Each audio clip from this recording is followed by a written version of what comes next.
여당과 정부, 청와대가 2차 재난지원금을 소상공인과 저소득층 등 어려운 국민에게 먼저 지급하기로 최종 확정했습니다. 자, 문제는 속도죠. 추석 전에 지급할 예정이라고 하는데요. 이를 위해서 7조 원대 규모의 4차 추경에도 박차를 가하는 모습입니다. 추미애 법무부 장관 아들의 군복무 특혜 논란과 관련해서도 계속된 의혹이 제기되면서 지금 보신 것처럼 정치권 공방이 가열되고 있습니다. 각 당의 입장은 어떤지 현근택 더불어민주당 전 상근 대변인 그리고 이준석 국민의힘 전 최고위원과 이야기 나눠보겠습니다. 두 분 어서 오십시오.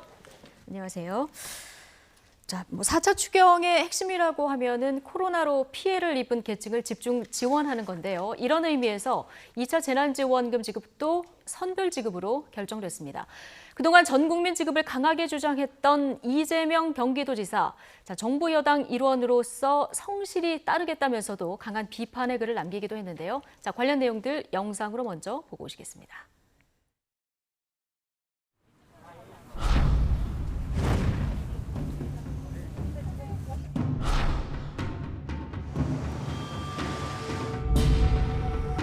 피해가 크게 발생하는 계층을 중심으로 사각지대 없이 맞춤형 지원 방안을 마련하겠습니다.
네, 재난지원금 지급 문제 각 당별로 또 의원별로 여러 이견이 있었습니다만은 결국은 지금 선별 지급으로 결정이 됐습니다.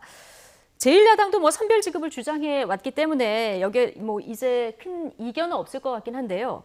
자, 현근택 전 상근 대변인께 먼저 여쭤보겠습니다. 이제 지원 업종 대상을 어디까지 할 건가? 그리고 기준을 어떻게 할 건가? 이게 남은 것 같은데요. 네네. 지금 어떻게 지금 계획을 아마 하고 큰 틀은 나온 것 같습니다. 아마 이제 거리두기를 하면서 영업을 못하게 된 업종들이 있습니다. 노래방이라든지 아니면 PC방이라든지 체육시설 아예 금지. 그렇죠. 금지. 그런 데는 아마 들어가는. 지금 나오는 얘기들이 정확히 확정된 건 아닌 것 같습니다. 100만 원 얘기도 나오는 것 같고요. 아니면 여행업계는 1,000만 원 얘기 나올 때 금액은 아직 확정 안 된 것 같고요.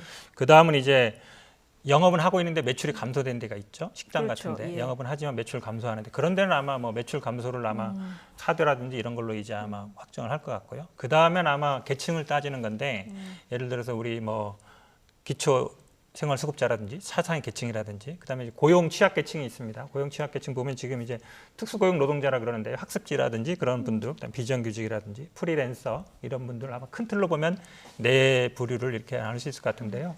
아마 지금 구체적인 누구는 되고 누구는 안 되는지 그 부분에 대해서는 아직 이제 확정된 것 같지는 않은데 지금 나오는 것처럼 한 4가지 정도를 아마 대상으로 할 것 같습니다. 이게 차이가 뭐냐면 그러니까 지난번에 1차 때는 전 국민도 했지만 사실은 모든 국민 대상으로 해서 일렬로 세워서 소득을 50%냐 70%냐 이렇게 나눴던 거예요. 그래서 건보료 기준으로. 그렇죠. 건보료 기준으로 나눴는데 이번은 이제 그건 아니죠. 그건 좀 선별이지만 좀 지난번에 1차 때와는 좀 다른 기준이다. 그러니까 계층과 취약 계층과 그다음에 이거로 인해서 어떤 고용의 어쨌든 어려움을 겪는 그런 사람들을 선별적으로 지원한다. 이렇게 큰 틀로 보면 될 것 같습니다.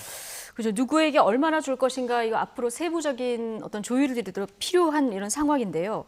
어쨌든 지금 보셨지만 사회적 거리두기 격상으로 영업이 아예 금지된 업종이 있는데 그렇지 않더라도 지금 말씀하신 것처럼 제외된 자영업자들 중에서도 굉장히 매출이 감소한 분들도 계실 거란 말이죠. 그러면 나중에 또 형평성 얘기가 나올 텐데요. 이런 부분 어떻게 보완해야 될까요? 실제로 카페나 이런 곳에 이제 일괄적으로 PC방이나 카페 앞에 100만 원씩 지급하기로 한다라는 어떤 하나의 안이 나왔었는데 네. 그것 자체도 지난주에 얘기가 나온 다음에 굉장히 자영업자들 사이에서는 비판이 거셌습니다. 저희 지역에 이제 해당 업종에 종사하시는 분들만 하더라도 예. 그 상황에서 업장마다 크기도 다 다르고 그 손실의 폭도 다 다르고 고용하고 있는 인원의 숫자도 다 다르고 한데 그에 맞는 비례성에 맞는 이런 지원이 가능하겠느냐라는 이제 지적이 있었거든요. 예. 저는 그렇기 때문에 이게 굉장히 어려운 작업이라는 것은 정치권 누구나 다 압니다. 네. 그렇기 때문에 여기서 정치권이 더 야속하게 느끼고 더 답답하게 느끼는 건 이재명 지사 같은 반응이죠, 보면은. 아. 당연히 이것을 세분화하고 집행하는 과정 속에서 형평의 문제도 불거질 것이고요. 그리고 무엇보다도 모두에게 충분한 금액이 가지 못하는 문제 때문에 비판을 받을 소지가 있습니다.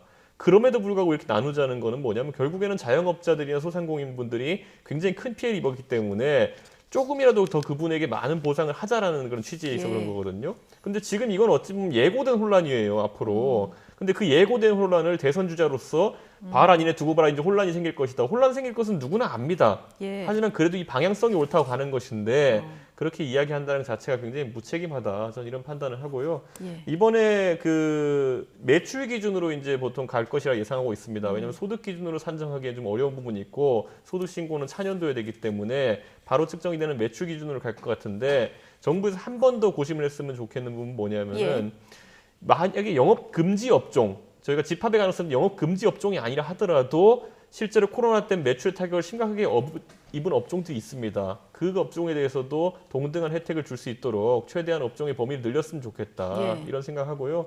사실 지난주 주말에 저도 지역구 활동을 하면서 이렇게 많은 소상공인 자영업자들의 전화를 받아본 적이 참 드물었던 것 같습니다. 근데 일부 업종 같은 경우에는 독서실 하시는 분 같은 경우에는 지금 당장 매출 이전에 이제 환불금 때문에 거의 이제 사업을 접어야 되는 상황이 왔다. 왜냐하면은 2주 정도 이렇게 영업 못 하게 되면서 환불 요구가 빗발치고 있는데 환불을 안 해줄 도리도 없다는 거예요. 예. 네, 그렇기 때문에 이런 것들도 정부에서 좀 세심하게 살피는 모습 보여준다면 그 매출 기준으로 잡는데 좀 환불 요청이 들어오면 이것도 반영을 어떻게 해야 되는지 그러니까 굉장히 굉장히 논란이 세부적으로 될 수 있는 접근을 것이 해야 되군요. 환불을 미리 해버리는 사람들은 매출이 감소한 것으로 측정될 것이고 그렇죠. 환불을 아직 하지 않은 분들 같은 경우에는 왜냐하면 돈이 없어서 환불을 안 한 분들 같은 경우에는 매출로 잡힐 것인데 언젠가는 환불해줘야 되는 것이거든요. 그러니까 저는 이런 것 자체가 나중에 당연히 문제가 불거지겠지만은 그때마다 정부에서 좀 담담하게 원칙을 세워서 접근했으면 좋겠다 예. 이렇게 봅니다. 그러니까 이거 추가하면요. 큰 원칙을 안 네. 세우면 네. 어디까지 세부적으로 접근해야 되냐 하면은 답이 안 나올 것 그렇죠. 같거든요. 답이 안 나죠. 예. 그러니까 지금 이제 좋은 지식 하셨는데 이제 환불이라든지 이런 경우는 사실은 카드로 하는 경우는 상관없어요. 카드로 하다가 카드로 취소시키면 되는데 이제 예. 현금으로 줬을 때 그분들이 예를 들어서 뭐 영수증을 끊어준 경우는 상관없는데 요즘은 근데 뭐 학원이나 뭐 독서실은 거의 영수증 끊어주는데요. 10만 원 이상 끊어주게 돼 있습니다. 끊어주는 건 모르겠는데 그러지 않고 이제 카드를 안 쓰는 분들 예를 들어서 저 밖에서 이제 뭐 리어카라든지 예. 이제 이런 데서 정사하시는 분들은 문제가 될 수 있어서 저는 아마 말씀처럼 이게 금지된 업종뿐만 아니라 영업을 하고 있지만 감소된 분도 들어 있거든요. 그래서 예. 아마 그런 기준들은 이번에 아마 기준 세우기는 저도 쉽지 않다고 봅니다. 하지만 그래도 이번에 한번 이 기준을 세워두면 앞으로 뭐 3차, 4차 할 때도 쓸 수 있는 거기 때문에 어쨌든 뭐 행정 비용은 어쩔 수 없는 것 같고요. 예. 어쨌든 공정하게 세우는 게 저는 중요하다고 봅니다. 그러니까 예. 뭐 다 불만이 없을 수는 없는데 그래도 국민들이 받아들일 수 있는 그런 기준들을 만들어 가야 된다고. 예. 큰 틀에서의 공정한 기준을 마련하는 것이 더 중요하다. 빨리 지급하는 것도 중요하니까요. 하나 더 보면 이제 재원 문제가 남는데요. 지금 뭐 59년 만에 4차 추경을 해야 되는 이런 상황 아니겠습니까? 지금 전액 적자 국채 발행으로 조달한다 이런 계획인 거죠? 네, 맞습니다. 결국 뭐 적자라는 건 예산에 없는 얘기고 국채라는 얘기는 국가가 돈을 빌려서 그러니까 국민들한테 돈을 빌려서 지급한다는 건데요. 저는 뭐 아마 뭐 지금은 어쩔 수 없는 상황 아닌가. 일단 남은 예산이 없고요. 네. 그다음에 내년 예산 지금 수립하고 있습니다만 아마 내년 예산도 뭐 적자 예산 편성일 걸로 보는데 지금 아마 이렇게 아마 4차 추경을 하면 지금 국가 채무 비율이 아마 보통 그 전에 우리가 마지노선으로 얘기했던 40% 이상 되는 것 같아요. 네. 근데 뭐 여러 번 얘기하듯이 OECD 평균보다 낮고요. 그다음에 지금은 어쨌든 긴급한 상황이기 때문에 어쩔 수 없다. 그리고 야당에서도 뭐 4차 추경 자체에 대해서는 반대하는 건 아니기 때문에 동의해 줄 걸로 보고 있습니다. 저는 그런데 이제 저희 당 김종인 비대위원장께서도 사실 이 재난지원금이라는 형식이 계속 반복적으로 지급될 가능성이 있다는 것을 지적하셨거든요. 그렇기 때문에 저는 살펴봐야 되는 것이 재난지원금이라 하면 저희가 소위 1차 재난지원금이라고 하는 지난번에 지급 때문에 그 방식이라든지 아니면 대상이라든 것이 국민들의 머릿속에 각인이 돼 있어요. 그러니까 재난지원금이라 하면 왠지 다 줘야 될 것 같고 가구 수별로 이렇게 줘야 될 것 같고 이런 기준이 있기 때문에 이번에 나가는 부분 같은 경우에는 이름을 좀 바꿨으면 좋겠습니다. 아예 2차 재난지원 말고 그렇죠. 다른 방식으로 쓰자. 소상공인과 아니면 자영업자를 위한 긴급 예. 운영자금이라든지 이런 식으로 이름 바꿔서 가야지 국민들 혼란이 적은 것이지 예. 1차 지원금, 2차 지원금 이렇게 해버리니까 왠지 같은 돈인데 주다가 안 주는 것 같이 이렇게 돼버리거든요. 명칭은 같은데 근데 지급 방법이 달라지다 보니까 이번에는 최소한 그러니까 사업체를 유지하고 소비를 진작시키기 위함이 아닙니다. 최소한 사업체를 유지하고 고용을 줄이지 않기 위한 어떤 그런 목적으로 이제 가는 것이기 때문에 더 긴급성이 묻어나고 그리고 더 선별하는 이미지가 강한 자금으로 이름을 계칭하는 것이 중요하다. 그거 외에 또 재난지원금이라 하면은 아까 언급되었던 것처럼 취약계층이라든지 아니면 취약 업종에 종사하시는 분들을 대상으로 한 2차 재난지원금은 따로 갈 수도 있겠지만은 이 자영업자를 대상하는 것은 이름을 바꿔놔야 된다. 그래야 차후에도 비슷한 일이 있을 때 지급에 이제 문제가 없을 것 같다. 이런 생각합니다. 좀 성격이 달라졌으니까 이름도 좀 바꾸고 가는 것이 맞겠다. 혼란을 적게 하는 것이다. 이런 의견을 주셨는데 자 일단 예산 관련해서 국민의힘에서는 지금 불필요한 예산 조정 없이 모두 국채로 가는 것은 이게 좀 합리적이다 않다 이런 의견을 주셨는데 이미 예산 조정을 지난번에 지급할 때 한번 했기 때문에 더 조정할 부분이 있을까요? 실제로 조정할 부분이 참 적긴 하지만 예. 저는 코로나 위기가 만약 장기화된다는 측면에서 본다면은 최소 이제 뭐 백신 개발 전까지 1, 2년 간다는 얘기도 있기 때문에 그런 측면에서는 국가의 복지 시스템 자체를 한번 재설계하는 것을 작게나마 시도해보는 것도 되게 중요하다 이렇게 보는 게 과거에 메르스 때 어떤 일이 있었냐면요.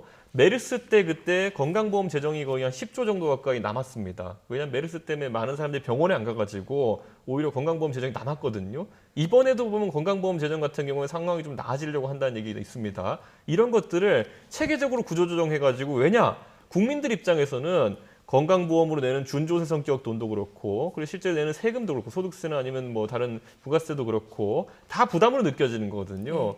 이런 부분을 합리적으로 조정해야 되는 것인데 그것 없이 국채로 바로 간다 그러면은 지난번에 재난지원금 때도 많은 국민들이 최근에 느끼지만은 결국엔 세금으로 돌아올 것이라는 부담감이 생기는 것이거든요. 예. 저는 그 부담을 줄이기 위해 가지고 지출 구조의 재조정이라는 것은 당장 이번 지원금 전까지 하라는 것이 아닙니다. 다만 내년도 예산을 짜는 데 있어서 꼭 반영했으면 좋겠다는 것이 저희 야당 입장입니다. 예, 알겠습니다. 어쨌든 당장 추석이 이번 달 30일부터니까요. 이게 뭐 모두가 만족할 수 있는 안이 나오긴 사실상 힘들고 어쨌든 아까 말씀하신 대로 큰 틀에서 어떤 공정한 기준이 잘 마련돼서 추석 전에 지급이 좀 됐으면 좋겠다. 자, 바람을 가져보고요. 선별 지급 결정되고 나서 이재명 경기도지사 계속해서 이제 보편 지급 전 국민 다 주자 이런 주장을 했었는데 일단 따르겠다고는 했는데 SNS에 굉장히 강도 높은 글을 남겼습니다. 조금 전에 이준석 전 최고가 이제 비판을 좀 해주셨는데 문재인 정부와 민주당에 대한 원망과 배신감이 불길처럼 퍼져가는 것이 뚜렷이 보인다. 백성은 가난보다도 불공정에도 분노한다. 뭐 이런 글이었는데요. 민주당 내부에서 반응은 어떻습니까? 뭐 저도 뒤에 말은 동의합니다. 왜냐하면 뭐 불공정이 중요하다, 가난보다 많은데 저 앞에 말, 그러니까 결국은 문재인 정부와 민주당에 대한 원망과 배신감이 불길처럼 퍼져나간다. 그게 눈에 보인다는 얘기인데요. 저는 뭐 본인의 어쨌든 소신, 아까 저도 이준석 전 최고 말씀처럼 재난지원금이라 용어 쓰는 것 자체를 좀 고칠 필요가 있다고 봐요. 왜냐하면 1차 재난지원금 전 국민 줬기 때문에 2차 그러면 당연히 전 국민 주는 걸 예상하는데 그래서 뭐 긴급 구호자금이라 하든지 아니면 소상공인 뭐 살리기 자금이라든지 제가 보기엔 명칭은 좀 바꿀 필요는 있다고 보는데요. 예. 그래도 어쨌든 본인의 뜻에 안 맞는다고 해서 저렇게 뭐 정부라든지 아니면 당을 직접적으로 어찌 보면 좀 언급하면서 약간 뭐 공격적인 단어를 쓴 거거든요. 저는 뭐 적절하지는 않다고 봅니다. 그러니까 나는 어쨌든 동의 못 하겠다. 그래도 3차, 4차는 만약에 지원하게 되면 그때는 뭐 전 국민 지원해 달라. 이 정도면 되는 것이지. 예. 뭐 이렇게 뭐 조금 단순히 원망 이 정도는 아닌 것 같아요. 약간 비난 쪽거든요. 예. 저는 뭐 좀 적절하지 않다라고 봅니다. 네. 가장 안 좋은 모습이 저는 어쨌든 지금 아까 얘기했던 것처럼 결국에는 선별 지급하면은 예고된 혼란이라는 겁니다. 예고된 혼란이기 때문에 야당마저도 지금 그 혼란이 예상되지만은 그래도 이 방향이 오르니까 이쪽으로 가자고 지금 제안하는 것인데 오히려 이런 혼란을 보통 야당이 타고 가려고 하는 경우가 있습니다. 거 봐라 이러면서 국민들이 싫어하지 않느냐 이렇게 가야 되는데 오히려 야당은 재난지원금 문제에 있어가지고 이낙연 대표와 김종인 비대위원장이 큰 틀에서 합의를 하고 이렇게 가는 모양새인데 오히려 민주당 내 소속인 이재명 지사 같은 경우에는 예고된 혼란을 놓고 이제 앞으로 이제 혼란이 발생하면은 거기에서 정치적 이득을 얻으려고 하는 모습 아니냐. 저는 개인적으로 그렇게 보는데 굉장히 이거는 부적절한 지도자로서의 모습이다 이렇게 봅니다. 예. 그러니까 개인의 정치적인 행보다 이렇게 보시는 거군요. 그게 아니라면 저는 지금 시점에서 이렇게까지 아까 말했듯이 문재인 정부를 싫어한다 국민들이 뭐 이런 예. 표현까지 언급할 정도로까지 간다는 거는 제가 야당 소속이지만은 좀 의아한 표현이었습니다. 아, 예. 예. 또 하나 생활고에 시달리는 젊은 부부 사례를 들면서 미안하다 이런 표현도 했었는데 뭐 선의에서 언급을 했다 하더라도 이게 좀 차기 대권 주자 여권의 그 1, 2위를 다투는 주자다 보니까 국민에게 당과 정부를 대신해서 사과하는 모양새가 되다 보니까 이 부분이 적절한가 이런 그 논란도 있는 것 같아요. 그러니까 아마 이 예를 들은 게 아마 이번에만 전 국민 지출을 했으면은 아마 지급받을 사람인데 뭐 이번에 아마 선별하게 돼서 못 받을 것 같은 예를 든 것 같은데 예. 아직 뭐 기준이 제가 보기에 완벽하게 지금 정립된 게 아니거든요. 물론 뭐 어떤 기준으로 이번 분들은 못 받을 것 같다 했는지 모르겠지만 네. 그러니까 모르겠습니다. 물론 뭐 선별을 하게 되면 무조건 못 받는 사람이 생기는 거잖아요. 그러면 받는 분과 못 받는 경계선에 있는 분들은 분명히 불만이 있을 수 있어요. 근데 저는 아마 정치 지도자라 그러면 이번에는 이런 어떤 기준으로 했습니다. 이렇게 설득을 해야지 못 받는 분들이 아마 되게 뭐 불만이 많을 것이다. 그건 뭐 당연한 거잖아요. 주는 사람 있고 못 받는 사람이 있으면 당연히 불만이 생기 마련인데 그거를 뭐 이렇게 좀 예를 들어서 설명할 필요는 굳이 없다라고 봅니다. 저는 예. 수원 경기도청 앞에 가셔가지고 자영업자들 한번 방문하셔가지고 현재 상황을 접근해 보시면은 본인이 들었던 어떤 신혼부부의 사례 못지않은 그런 절박함을 표현하시는 자영업자분들이 굉장히 많을 것이다. 이것도 한번 행보로서 하셨으면 어떤가 하는 생각입니다. 예. 자, 이재명 지사가 1인당 그럼 10만 원씩이라고 또 준 다음에 선별 지급하자 이런 네네. 절충안, 나름의 절충안을 네네. 제시를 했거든요. 그리고 신동근 전 최고위원하고 설전을 좀 SNS에서 벌였는데 이 부분은 어떻게 보세요? 그러니까 아마 절충안을 제시한 거였죠. 만약에 초창기에 나올 때는 한 10조 정도 될 걸로 봤고요. 그러면 이제 5천만 명, 10만 원씩이면 5조 정도니까 그러니까 5조 정도는 뭐 1인당 10만 원씩 주고 나머지 5조 정도는 예를 들어서 지금처럼 선별로 하자 이렇게 절충안을 제시한 건데 뭐 제가 보기에는 뭐 그거나 결국은 막 그렇게 할 바에는 차라리 그냥 7조를 5천만 분의 1로 나눠서 주는 거나 마찬가지거든요. 그러니까 결국 큰 틀에서 보면 선별이냐 전국민이냐 했는데 어쨌든 당정청에서 그리고 특히 야당에서도 뭐 선별로 갔기 때문에 이번에는 어쩔 수 없는 상황 아닌가 보고요. 사실은 뭐 당내 정책을 가지고 논쟁하는 건 저는 좋다고 봐요. 그러니까 왜냐하면 정책이 문제고 이건 중요한 문제잖아요. 그러니까 어쨌든 좋은데 그래도 어느 정도 결정이 되면 그게 좀 따르는 모습을 보이는 게 저는 그래도 뭐 당인으로서 아니면은 당 소속 뭐 도지사로서의 올바른 처신 아닌가라고 보고 있습니다. 예, 알겠습니다. 어쨌든 재난지원금 문제는 크게는 지금 선별 지원으로 결정이 된 상황이기 때문에요. 자, 이 부분 좀 빨리 진척이 됐으면 좋겠고요. 지금 코로나19 사태 최근 며칠간 확진자가 이제 100명대로 떨어지면서 좀 한 고비는 넘겼나 하지만 아직도 좀 아슬아슬한 그런 상황들이 남아 있습니다. 오늘 국회에서도 또 확진자가 또 나왔어요. 네네네. 지난번 그 사진 기자 확진하고 같은 네네. 공간에 있었던 그런 케이스인가 보죠. 그러니까 저는 아마 그래서 이게 지금 야당에서는 조금 반대하고 있는데 지금 어쨌든 현장에 출석해서 투표를 해야 되거든요. 예. 근데 계속 이게 처음이 아니잖아요. 세 번째인가 그러잖아요. 벌써. 그러면 이게 국회가 셧다운 될 수 있어요. 만약에 출석을 해야만이 회의를 할 수 있고 국정감사도 앞두고 있잖아요. 만약에 국정감사 앞두고 있는데 이런 되면 국정감사가 안 되는 거거든요. 그러니까 좀 전향적으로 그러니까 현장에 출석하지 않더라도 이렇게 뭐 셧다운되거나 확진자가 나왔을 때 아주 예외적인 경우에는 온라인상에서라도 투표라든지 회의할 수 있게끔 좀 예. 동의해줘야 된다. 지난번에도 이제 국회의장도 제안했는데 저 주호영 원내대표가 뭐 미리 얘기 안 했다 이랬는데 저는 그거를 빨리 좀 법을 만들 필요가 있다. 그러니까 계속된 확진자가 이제 나오는 거 이게 반복될 수 있는 상황이잖아요. 지금 말씀하신 대로 국감도 있고 대정부 질문도 있고요. 그럼 이거 좀 대책이 빨리 마련이 되긴 해야 될 것 같은데요. 근데 어쨌든 입법부의 행정부 견제라는 것은 상당히 중요한 기능이고 저는 그 기능을 수행하는 데 있어가지고 지금 국회에 보면은 거의 한 10,000여 명 가까운 인력들이 드나들고 있는데 예. 그 안에서 취재 기자가 담당하는 부분이 상당히 크고 왜냐하면 외부의 소통이 많은 그런 업종이다 보니까 이번 확진자들도 취재 기자 중에서 나온 경우가 있는데 저는 온라인상으로 만약 간다고 한다면 취재가 불필요해지거든요. 그러니까 저는 그럴 바에야 지금 이제 일부 언론에서 하는 것처럼 취재 기자단을 꾸려가지고 풀단이라고 하죠. 꾸려가지고 취재 최소화를 좀 한다든지 예. 이런 어떤 대안들이 존재할 것이고 저는 국회를 만약에 지금 뭐 국감이나 아니면 여러 일정들 온라인상으로 진행한다고 했을 때 저는 상당한 어쨌든 국익에 손실이 있을 것이다. 왜냐하면 행정 감시라는 것은 글쎄요 굉장히 중요한 기능인데 그것을 온라인상으로 수행했을 때 사실 저는 적응하기 어려운 부분도 있고요. 국회의원들이 지금 네. 잘 진행되기 어려울 것이라 봅니다. 예, 어쨌든 뭐 장기화될 가능성이 좀 큰 상황이기 때문에 여러 가지 좀 대책들이 좀 있어야 그렇죠. 되겠다. 저도 이런 뭐 항시적으로 하다는 게 예. 아니고요. 그러니까 이렇게 뭐 예를 들어서 셧다운이 됐을 경우 확진자가 나와서 예를 들어서 중립적인 기관에서 예를 들어 방역 단체에서 며칠까지는 안 한다. 예를 들어서 국회에 못 나온다. 이럴 경우만 하자는 거죠. 항시적으로는 당연히 이제 하는 건 저도 뭐 적절하지 않다고 봅니다. 예, 어쨌든 뭐 국회 포함해서 어느 곳 한 군데도 지금 안심할 수 없는 이런 상황인데요. 지금 광화문 집회 여진 아직까지도 계속되고 있는데 지금 이런 상황에서 개천절에 집회하겠다 이런 신고가 지금 27건이나 또 들어왔다고 합니다. 지금 포스터 하나 보실까요? 10월 3일 2시 자유우파 집결. 근데 맨 마지막에 보면요. 핸드폰 오프. 자, 이런 게 있습니다.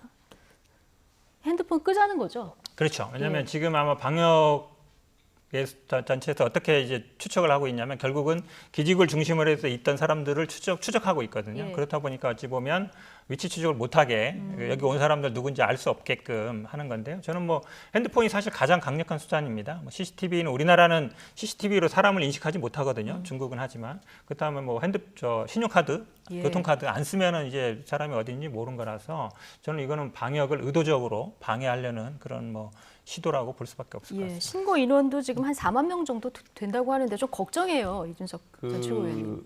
뭐 일반 대다수 대중이 보기에는 보수가 이제 초록이 동색이다 다 비슷하게 보이겠지만은 저런 거 주도하시는 분들이 보통 강경 보수적인 측면을 가진 분들, 본인들께서 애국 보수라고 본인을 지칭하시는 분들이거든요. 저는 저거는 애국하는 방법으로 굉장히 안 좋은 방법이다. 네. 저는 이렇게 생각하고 만약에 진짜 저런 식으로 집회를 강행하게 된다면은 애국 보수라는 이름 쓰지 않으시길 부탁드립니다. 왜냐면 저거는 진짜 지금 상황에서 국민들에게 공감을 살 수도 없는 방식이고 그리고 그 메시지가 그럼 특별하냐? 그렇다고 보지는 않습니다. 과거에 있던 그 집회 연장선 속에서 또 부정선거 얘기하고 또 무슨 탄핵 뭐 반대 얘기하고 이렇게 할 것 같으면은 그것으로 인해서 얻는 실익이라는 것이 저는 거의 없다 이렇게 보기 때문에 저는 지금 당장 저거 뭐 신청하신 분들이 있다면은 철회하시길 제가 간곡하게 예. 부탁드리겠습니다. 지금 국민의힘에서도 뭐 이런 의견이 뭐 대다수인 건가요? 이미 뭐 국민의힘 입장에서는 네. 지난 집회에서 8.15 집회에서 나온 구호들을 봤을 때 그분들은 저희가 미온적으로 항상 그런 집회를 대하는 것에 대해서 이미 저희에 대해서 공개적으로 공격하는 메시지들을 보내고 계십니다. 그 안에 보면은 저도 포함해가지고 김종인, 이준석, 뭐 김무성 다 적으로 규정하고 있기 때문에 네. 저는 뭐 앞으로는 이런 거리두기가 앞으로 좀 될 것이다 봅니다. 예, 경찰은 모두 금지 통고했는데 지금 다시 법원이 집회 허가를 판단해야 될 상황이 올까봐 이제 네네. 이런 부분을 좀 걱정하는 거 아니겠습니까? 상황이 이렇다 보니까 판사 출신의 민주당 이수진 의원 법으로라도 막겠다. 행정청이 항고를 하면 정지 결정 효력을 일시 정지시키는 내용의 행정소송법 개정안을 대표 발의하겠다. 이렇게 입법을 예고했는데요. 자, 이에 대해서 박범계 더불어민주당 의원 그리고 김기현 국민의힘 의원 발언 같이 듣고 오시겠습니다. 개천절에 대규모 집회를 하는 것은 자제하는 것이 도리다 저는 그런 생각을 합니다. 이 부분에 대해서 기본적 의견을 가지고 있습니다만 이런 집회를 원천적으로 법률로 막겠다고 하는 그 이수진 의원이 제안한 법안은 정말 위헌적인 법이다 그렇게 생각합니다. 이미 거기에 공공복리에 중대한 영향이 미칠 우려가 없을 때 하나에서 집행정지를 하도록 되어 있기 때문에 현행법에서 다 처리가 되는 겁니다. 그런데 법원이 결정한 것을 서울시가 나서서 다시 집행을 정지한다. 이거 법원 위에 서울시가 있는 거죠. 다 틀린 말씀. 왜냐하면은 지금 집회를 원천적으로 막는다는 말씀하셨는데 집회를 막는 원천 조항, 즉 실제법은 감염병 예방법과 집시법입니다. 두 가지. 그 감염병 예방법과 집시법에서 이런 위험성이 있는 경우에는 보수단체가 하는 10월 3일 개천절 집회는 불허한다라고 개정안을 낸 게 아니고 그건 그대로 똑같습니다. 손을 건드리는 게 없어요, 이수진 의원은. 절차 조항으로, 재판 조항으로 지금 서울시하고 1심 법원의 의견이 서로 갈릴 때 2심 법원에서 한 번 더 판단하게 해달라. 자, 일단 김기현 의원 얘기를 들어보면 일단 집회를 자제하는 건 도리다. 여기는 동의를 하면서도 이런 집회를 원천적으로 법률을 막겠다고 하는 것, 이것은 위헌적인 발상이다. 이렇게 얘기하고 있는데 지금 김기현 의원, 박범계 의원, 그리고 현근택 전 대변인까지 전부 다 법률가신데요. 어떻게 보십니까? 이게 조금 복잡한데요. 뭐냐면 일단 서울시나 뭐 경찰에서 집회 금지 명령을 하잖아요. 그럼 그거에 대해서 이의 제기를 하면은 법원에서 집행 금지를 합니다. 그러면 이제 그 집회 금지 명령 자체가 무효가 되는 거예요. 예. 근데 그거에 대해서 서울시가 이제 즉시 항고를 하는데 즉시 항고를 하면 그거에 대해서는 집행정지 효력이 없어요. 그러니까 집행정지를 다시 집행정지하는 효력이 없거든요. 예. 근데 예외적인 경우에 이수진 지금 의원 같은 경우 예외적인 경우에 이 감협 당국의 얘기를 들어서 만약에 필요하다고 보면 그 즉시 항고하는 거에 대해서 집행정지 효력을 주자. 그러니까 1심에서 법원이 집회해라 이렇게 했지만 예. 이의 제기를 하면서 예외적인 경우 만약에 방역당국에서 이의를 제기하면 그 효력을 정지시키자는 거기 때문에 이거는 절차적인 문제예요. 절차적인 문제로 실제로 이렇게 즉시항고 같은 경우에는 집행정지 효력이 없지만 다른 거 같은 경우는 집행정지 효력을 주는 경우가 있거든요. 예. 그렇게 본다 그러면 저는 뭐 절차적인 문제를 얘기하는 것이 집회 자체를 금지하는 건 아니다. 이거는 제가 보기에 뭐 행정 절차적인 문제이기 때문에 지금 말씀처럼 집회 자체를 금지하는 걸로 보진 않고요. 저는 근데 아마 이번에도 다시 뭐 법원에 집행금지 신청을 할 텐데 저는 뭐 받아들일 가능성은 뭐 높지 않다. 왜냐하면 8.15 집회 예. 경험이 있기 때문에 법원에서도 신중하게 판단할 걸로 보고 있습니다.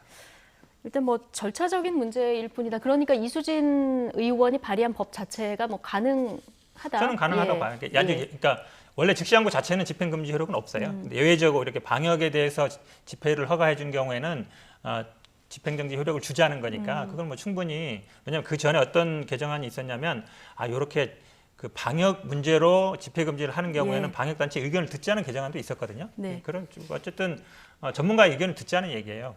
그런 거는 뭐 제가 보기 충분히 반영할 수 있다고 봅니다. 저는 사실 이런 집회 허가에 대해 가지고 방역과 맞물려 가지고 문제가 된 것이 이번에 8.15 집회가 아마 처음 이슈가 된 것일 텐데 그 과정 속에서 결국에는 저는 이렇게 봅니다. 그 판단을 내린 데 있어서 판사가 아까 말했던 것처럼 전문가들 의견을 경청하고 그에 따른 판단을 하도록 하는 것 정도까지는 이해가 갈 수 있겠지만은 지금 봤을 때는 법원의 판단에 대해 가지고 즉시항고를 통해 가지고 서울시가 무력화할 수 있는 또 권한을 준다고 하는 것은 저는 지금 시점에서 옥상옥을 빚자는 것밖에 안 되고 그럼 서울시가 하는 결정이 법원보다 권위 있는 판단이라고 우리가 볼 이유가 없어집니다. 그렇기 때문에 저는 그거는 제가 봤을 때 뭐 나중에 또 그럼 2심 판결이 마음에 들지 않을 경우에 또 하나 옥상옥을 두자고 할 것인가 흔히 있는 옥상옥 논리로서 이거는 과도한 입법이 아니냐 이런 생각을 하고 아까 현근택 부대변인이 지적한 것처럼 이 판단 과정에 있어가지고 이런 사안에서 전문가 의견을 경청하도록 하는 것 정도는 법률에 포함시킬 수 있다 이런 생각을 합니다. 예. 어쨌든 국민들이 우려하는 거는 광화문 집회 때처럼 이번 개천절이 또 한 번의 기폭제가 될까 이런 그렇죠. 부분들을 우려하니까요. 현명한 국민들의 협조와 판단이 있어야 될 것 같다라는 생각은 듭니다. 자, 주제를 좀 다음 주제로 넘어가겠습니다. 추미애 법무부 장관의 아들 군 문제 지금 정치 공방이 날로 거세지고 있는데 야당에서 새로운 의혹을 제기를 했습니다. 그러니까 군 복무 시절에 그 평창 동계올림픽이죠. 여기 통역병으로 선발해달라는 외압이 있었다 이런 의혹, 녹취까지 공개를 했는데 어떤 내용입니까? 실제로 이제 그 평창올림픽 때 60여 명의 이제 통역 지원을 이제 그 카투사병 중에서 이제 보내게 됐는데 그걸 선발하는 과정에서 해당 이제 그 카투사를 총괄하는 대령이 이제 증언한 바로 따르면은 사실 워낙 이제 그 외압이라든지 아니면 이런 회유가 많아가지고 그걸 추첨으로 하기로 결정했다. 그런데 그 안에서 제비뽑기로 하기로 했다 이렇게 얘기했는데 사실 그렇게 이르게 된 과정 속에서 추미애 장관 측의 직접적인 어떤 회유나 아니면 이런 게 있었는지에 대해 가지고는 아직까지는 함구를 하고 있습니다. 하지만 본인이 검찰에 출석해가지고 증언을 해야 되는 상황이라든지 이런 상황이 나오면은 본인이 여러 가지 이야기를 하겠다는 취지의 말도 했기 때문에 조금 지켜봐야 될 부분이 있을 것 같습니다. 예. 그 지금 말씀하신 대로 청탁이 너무 많아서 결국 제비뽑기로 선발했다. 좀 여기까지 얘기가 나왔는데 결과적으로 어쨌든 반영은 안 된 상황인데요. 그러니까 오히려 역으로 보면요, 아마 이 연대장이죠, 뭐 대령 진술 이렇게 얘기했죠. 만약에 정상적으로 봤으면 그 아들이 영국 유학도 갔다 오고 이래서 아마 면접이나 서류를 했으면 됐을 수도 있다. 근데 오히려 제비뽑기로 바꿨다. 그러니까 본인이 뭐 그런 권한이 있는지 모르겠습니다만 결국 해서 안 됐거든요. 그러면 오히려 될 수도 있었는데 안 시킨 걸로 볼 수도 있어요. 저는 그래서 뭐 이게 물론 청탁이냐 아니냐는 뭐 따져봐야 되겠습니다만 오히려 역차별 받은 거 아닌가 그렇게 볼 수도 있다. 뭐 결과론적인 거는 따져봐야 되겠습니다만은 중간에 예를 들어서 청탁이 있었다. 그럼 그 자체로 문제가 되는 겁니까? 제가 보기에 뭐 어쨌든 법적인 문제는 안 돼요. 예를 들어서 뭐 직권남용이라 그러려면 본인의 권한이라거든요. 당대표가 예를 들어서 뭐 통역권 선정할 권한은 없는 거고요. 그다음에 이게 뭐 청탁금지법 얘기 나오는데 청탁금지법도 위법한 경우 법적으로 문제가 되는 경우이기 때문에 문제는 안 된다고 봅니다. 근데 이게 지금 예를 들어서 이런 거를 알아보는 거 저는 뭐 예를 들어서 통역 절차가 어떻게 되느냐 예를 들어서 지금 얘기처럼 그냥 원래 면접으로 한다. 네. 이 정도는 뭐 알려줄 수 있는 거거든요. 근데 그거를 예를 들어서 청탁이 많이 들어왔기 때문에 내가 지금 얘기 뉘앙스를 보면 뭐 혼자 들어왔다는 얘기는 아닌 것 같아요. 60명 선발하는데 여기저기서 많이 들어왔기 때문에 뭐 절차를 바꿨다는 건데 그 바꿀 권한이 또 저분한테 있는지 저는 뭐 그것도 약간 의문입니다. 그리고 예. 저는 이제 여기서 사실 추미애 장관에 대해 지적되는 사안들이 아까 말했던 것처럼 중대 범죄가 아닐 수도 있습니다. 그런데 정치인에 대한 정치적 인물 또는 사회적으로 그 권력이 있는 사람에 대한 지적이기 때문에 저희가 동일 기준 잣대를 놓고 봐야 되는데 이를 보면서 연상되는 또 하나의 사건이 뭐가 있었냐면은 과거 국정농단 사건 그 다루고 있을 때 우병우 전 수석의 아들에 대해 가지고 그 당시에 보직 변경에 대해 가지고 어쨌든 그런 어떤 외압이나 아니면은 이런 게 있어 특혜가 있었던 것이 아니냐는 지적을 얘기 나왔을 했었거든요. 때 말씀하시는 그렇죠. 거죠? 그러니까 의경으로 복무하는데 거기서 운전병 역할로 이제 복무하는 것이 더 나은 근무 형태이고 그렇기 때문에 특혜가 있었던 것 아니냐. 뭐 그래도 와서 증언하면서 코너링이 좋아서 그랬다. 뭐 이런 예. 웃지 못할 해프닝도 있었는데요. 그때 민주당이 야당 시절에 가했던 그런 어떤 비판에 비한다면은 지금 추미애 장관의 어쨌든 의혹에 대해서도 비슷한 눈으로 봐야 되는 것이 아니냐 이런 생각을 하는데 그때 보면은 코너링 그것 때문에 얼마나 그 사실 인신공격을 했으며 그 다음에 그 우병우 그 수석 아들 같은 경우에는 제가 알기로 출국 금지까지 됐습니다. 그리고 입국 시 통복 조치까지 당했거든요. 저는 근데 추미애 장관 아들은 뭐 만약에 수사가 이제 진척돼 가지고 어떤 게 나온다면은 예. 여권에서 어떻게 반응할지 궁금합니다. 예. 이게 많은 언론이 간과하고 차이가 있는 건데요. 있습니까? 예. 간단하게 얘기하면 사실은 많은 언론에서 지금 육군 규정을 많이 들고 있어요. 근데 이제 카투사 같은 경우는 규정이 따로 있습니다. 그게 우선 적용하게 돼 있어요. 예. 거기에 보면 기록은 1년 동안 보관하게 돼 있습니다. 지금 왜 육군에 규정이 없냐, 자료가 없냐 그러는데 1년 보관하게 돼 있고요. 그다음에 뭐 청원 휴가 같은 경우에는 뭐 30일 내에 돼 있지만 정기 휴가는 이제 병이 28일인데요. 그 규정에 본인이 원하는 때 가게 돼 있어요. 그러니까 일반적인 육군하고 지금 카투사가 근무 환경이라든지 휴가 일수라든지 그 요건이라든지 게 다릅니다. 그리고 지금 계속 뭐 근거가 없이 지금 뭐 병가를 갔다 그러는데요. 어제 아마 이제 그 진단서를 3개 공개했거든요. 예. 처음에 이제 아마 왼쪽 무릎을 수술했어요. 군대 가기 전에. 그다음에 이제 오른쪽 무릎은 이제 군대 와서 수술을 했는데 그 과정에 대한 뭐 진단서를 냈기 때문에 네. 저는 뭐 특혜 의혹은 뭐 해소될 걸로 보고 있습니다. 가장 큰 쟁점이 휴가 연장에 있어서 외압이나 특혜가 있었냐 이 부분인데 네. 지금 다 기록들을 공개를 했고 그다음에 육군과 카투사의 어떤 기준이 다르다. 네. 1년 동안 보관한 다음에 그런 카투사는 없애버립니다. 그거는 모르겠어요. 어쨌든 지금 왜냐하면 아들은 제출했다는 건데 의료 기록이라든지 연장할 때도 그렇고 진료 기록을 제출했고 예. 사실 어제 공개한 게 모든 진료 기록은 아니에요. 지금 3가지 정도는 아마 소견서만 구경한 것이고 진료 기록이라든지 아니면 뭐 입퇴원 확인서가 제출했다는데 그게 왜 군에 없는지는 예. 그거는 뭐 아들이 해명할 사항은 아닌 것 같고요. 근데 군에서 사실 해명할 이제 사항인 것 뭐 같습니다. 그 진단서라는 것이 끄는 시점이라는 것이 이번에 뭐 본인들이 공개한 진단서 아니겠습니까? 예. 그게 보면은 사실 병가가 연장된 이후에 이제 진단서가 발급된 것으로 날짜가 나오기 때문에 저는 그 부분도 굉장히 앞으로 들여다봐야 할 부분이고 아, 병가 이후에 그렇죠. 예. 24일인가 뒤에 이제 발급된 걸로 보이는데 그것도 이제 문제가 될 것 같고 저는 한 가지 또 이제 문제 보고 싶은 게 뭐냐면은 지금 이제 보좌관이라는 분이 계속 등장하다가 요즘 이제 민주당 쪽에서 언급을 안 하는데 예. 그 보좌관이란 분은 그러면 도대체 무슨 역할을 맡았던 것인지 제가 추미애 장관의 해명을 다 조합해봐도 그분은 그러면 아무것도 하지 않았다는 거잖아요. 근데 예. 왜 전화를 한 건지가 이해가 안 갑니다. 그래서 이제 그러니까 이제 또 얘기하는 게 단순히 문의를 하려고 했다 이렇게 하는 거거든요. 근데 도대체 이 추미애 장관 아들분은 이 간단한 행정적 절차에 대해 가지고 문의하는 걸 스스로 못 해가지고 보좌관이 문의를 대신해줬다는 것이 말이 되는지 그리고 문의를 하려면 보통 군대 내에서 본인의 계선상 위에 있는 상관한테 문의를 하는 것은 알 수 있겠으나 왜 그 절차에 대해 가지고 국방부에다가 보좌관이 문의를 하는지 저는 그리고 이것을 보좌관이 질의하는 과정 속에서 추미애 장관이 지시한 적이 없다는 것이 말이 되는지 뭐 이런 것들에 대해서 국민들이 굉장히 궁금해하는 것인데 이제는 또 그 얘기 안 하더라고요. 민주당에서 보면 그거는 문제 있다고 그냥 시인하고 넘어가더라고요. 어쨌든 저 말씀드리면요. 예. 지금 6월 21일자 진단서기 때문에 2차 연장이 안 된다 그러는데 그 진단서 내용을 보면 6월 8일 날 수술했어요. 예. 1차 병가 중에 그리고 그 진단서에 보면 3개월 동안 가료가 필요하다.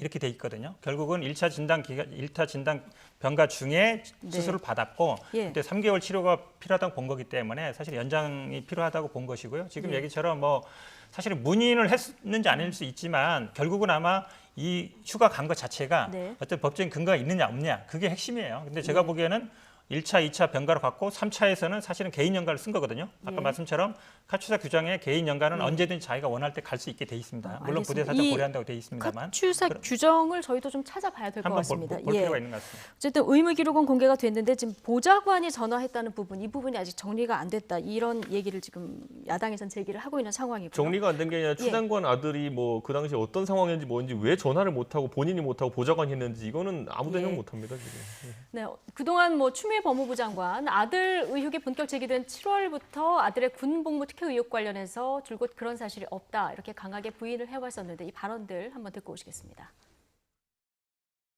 아들의 그 신상 문제여서 뭐 언론에 미주알 고주알 나가는 것들이 정말 검언유착이 심각하구나. 또 한번 저는 감탄하고 있습니다. 아들 수사건하고 관련이 있는 거 아닙니까? 차관으로 발령난 게? 예? 소설을 쓰시는. 보좌관에게 수사가 이렇게 이루어지지 전화하라고 않고 지시한 있다면 것은 사실입니까? 지시했습니까? 장관님이 그 당시에? 보좌관이 뭐하러 그런 사적인 일에 지시를 받고 하겠습니까? 그러면 예, 네, 추미애 장관의 발언을 쭉 듣고 오셨는데요. 자, 야당에서는 지금 수사가 8개월째 지지부진하다. 지금 심지어 오늘 아침에는 동부지검이 사건 은폐와 조작의 공범이다 이런 말까지 김기현 의원이 이런 얘기까지 했던데요. 지금 특임 검사를 임명하자 이런 얘기를 하고 거기서 수사가 미진하면 특별검사까지 가자 이런 얘기가 아침에 나왔는데요. 자, 이 특임 검사와 특별 검사 얘기가 나오게 된 예. 근거를 살펴보면요. 네. 우선 기본적으로 그 진술을 했다는 사람들이 있습니다. 가가지고 추미애 장관의 보좌관이 전화를 했다고 하는 내용을 동부지검에 진술했다고 하는 사람들이 있는데 동부지검 측은 또 며칠 전에 그런 진술을 한 적이 없다 이렇게 얘기했어요. 그런데 이 상황 속에서 그러면 상식선에서 진술했을 것 같거든요. 제가 봐도. 예. 그렇기 때문에 이 부분에 의구심이 하나 자아지는 것이 있고 두 번째로는 결국 이 수사가 통상적인 수사에 비해서 너무 길어지고 있다. 예. 8개월 동안 이것이 진실이 규명이 안 된다는 것이 말이 되느냐. 이 판단 때문에 적어도 이 수사를 지지부진하게 끌고 갈 가능성 또는 어떤 외압이 존재할 가능성이 존재하기 때문에 이거는 당연히 뭐 법무부 장관 입장에서는 본인이 이 부분에 대해서 이해충돌의 소지가 있는 것이기 때문에 꼭 야당이 먼저 제안하지 않더라도 국민들의 의구심을 해소하기 위해 가지고 특임검사든 특별검사든 아니면은 뭐 수사 지휘든지 간에 어떤 예. 방식으로든지 간에 공정성을 담보해줘야 되는 것이거든요. 근데 그 절차가 늦어지고 추미애 장관은 계속 이제 소설 쓰고 있는 같은 이런 뉘앙스로 나오다 보니까 이제 야당 입장에서는 뭐라도 해라 이런 얘기를 하고 있는 것이죠. 본질적으로 동부지검이 수사에 좀 진척을 내고 그래서 국민들이 납득할 만한 어떤 결과를 내놓는다고 한다면은 저는 이거 뭐 특임검사, 특별검사 논란도 있을 리가 없다 봅니다. 예, 현근택 기본적으로요. 뭐 특임검사하고 특별검사는 좀 다르죠. 그렇죠. 특임 검사라는 건 검사에 비해 예전에 뭐 그랜저 검사, 벤츠 검사에 나왔을 예. 때, 진경준 이렇게 검사 나왔을 때 결국은 검사의 비리에 대한 게 특임 검사고요. 그럼 이거는 검찰총장이 임명합니까? 검찰총장이 임명하죠. 예. 보고만 받는 형태로 되어 있는데요. 특별검사는요? 특별검사는 결국 국회에서 법이 통과돼야 하는 부분인데 아마 예. 제가 보기엔 뭐 국회 법 통과될 것 같지 않으니까 제가 보기엔 뭐 특임검사 얘기하는 것 같은데요. 저도 뭐 이 수사가 그렇게 어려운 수사는 아니라고 봐요. 진료극들이 나오고 있기 때문에 검찰에서 빨리 해명하는 게 낫다고 보고 지금 얘기처럼 모든 그러니까 진술을 했는데 조서를 안 적었다. 왜냐하면 요즘은 뭐 본인이 동의하면 이렇게 영상으로도 찍거든요. 근데 진술 조서라는 게 범죄 혐의와 관련된 것들만 합니다. 예를 들어서 이게 뭐 직권남용이 되거나 강요가 되면 모르겠지만 지금 아마 나오는 걸로서는 문의 정도 가지고 예를 들어서 그게 강요가 되거나 직권남용이 되지는 않거든요. 예. 그러니까 그런 부분들은 제가 보기에 본인이 언제든지 검찰 조사는 앞으로 법정에 가서 또 부인하면 효력 자체가 없어요. 본인이 증인으로 나와서 진술하면 되죠. 그러니까 이 진술 조사에 넣었냐 안 넣었냐 이런 거는 그렇게 중요한 것 같은데 중요하지 않은 것 같고요. 저는 예. 뭐 검찰이 일단 신속하게 수사를 해서 빨리 결론을 낼 필요는 있다고 봅니다. 예. 어쨌든 여당은 지금 검찰 조사를 좀 지켜보자 이런 거고 야당에서는 검찰 조사 못 믿겠다 지금 이런 상황인 것 같은데 오늘 아침 김종인 비대위원장이 작년 조국 아빠 찬스에 이은 그 추 장관의 엄마 찬스다 이렇게 비유를 했어요. 실제로 이제 병역 문제나 교육 문제 같은 경우에는 도덕성에 있어가지고 큰 잣대거든요. 국민들이 잡는. 그렇기 때문에 이 부분에 있어가지고 워낙 지금까지 뭐 여권에서 지금까지 야권 인사들을 공격하는데 많이 써왔던 소재이고 아까 병역 문제만 하더라도 제가 뭐 우병우 수석이 야권 인사는 아닙니다만은 어쨌든 우병우 수석에 대해서 이제 다룰 때 그때 보직 변경에 대해 가지고도 거의 매일 대서득표를 하도록 민주당에서 공격하고 이랬던 것에 비하면은 민주당이 사안을 너무 안일하게 보고 있는 거 아니냐 이런 지적을 할 수밖에 없는 그런 상황입니다. 그렇기 때문에 김종인 비대위원장께서 그런 부분에 대해 지적을 한 것이고 예.